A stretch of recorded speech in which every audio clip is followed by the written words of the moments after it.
Moi kaikille! Tervetuloa mun Roblox LGBTQ Hangout-videoon. Tänään me showcaseataan teille, että miten Roblox LGBTQ Hangout toimii ja minkälaisia ihmisiä siellä on. Okei.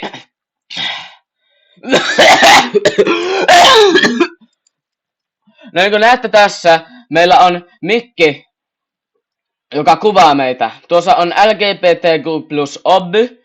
Se on hullu. Mä näytän teille vähän myöhemmin siitä enemmän. Mutta kun me menemme tänne ylöspäin. Hups. Meni ohi. Saatana.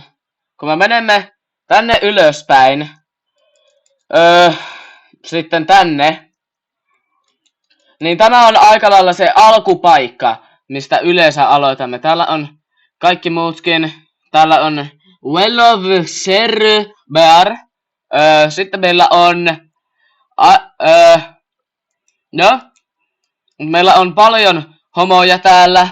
Meillä on paljon lesboja. Se on mukava paikka tämä. Sitten tässä näemme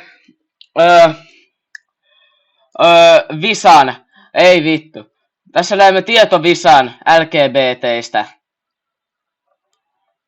Jos saat väärin, olet huono. Okei. Minä menen näyttämään teille seuraavaksi muinaisen LGBTQ plus obbyn. Tää on mitä Trump halus.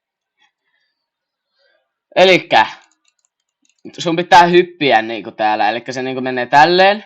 Okei.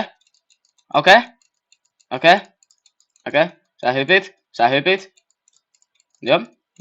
Sitten on näitä pillareita. Tässä on tämmösiä pillareita. Ei vittu. Okei. Mä oon pahoillani tuosta.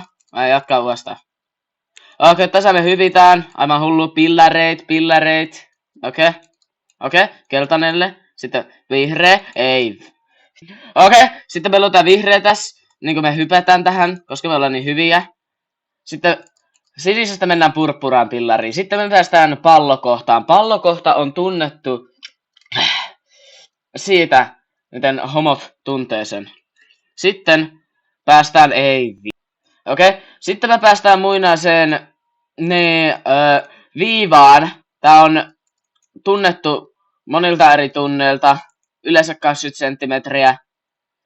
Mutta jollain voi olla enemmän, jollain voi olla vähemmän. Se vaan riippuu siitä, minkälaiset geenit sulla on. Mutta viivaan ei ole mikään paha. Sitten kun oot päässyt viivainen läpi, voit hypätä tänne ja olet päässyt labyrinttiin. Tämä on Roblox LGBTQ Obby-labyrintti. Tämä on yllättävän vaikea, mutta mulla on kokemusta tästä, joten mä osaan oikein reitin pois. Tuossa on meidän nurkka. Okei. Sä menet tänne päin. Tähän pistitte ylös. Sä et mene tuonne. Tuo on huono paikka. Silloin homoja. Ja tadaa! Te ootte päässyt Winner Room. Täällä näette winnereitä. Okei. Tässä näemme winnereiden hienot istumapaikat. Meillä on viisi vaihtoehtoa. Koska tässä maailmassa on 5 ihmistä, keillä on winner. Ja meillä on myöskin Step here to go back to spawn. Tää on muinainen rituaali, mitä ne harrastavat täällä. Se on erittäin LGBTQ, erittäin famous. Ja joo, siinäpä oli meidän LGBTQ hangout. Toivon, että tykkäsitte videosta. Muistakaa tilata kanava, tykätä videosta. Ja painakaa sitä kelloa siellä bioksessa. Okei. Moikka!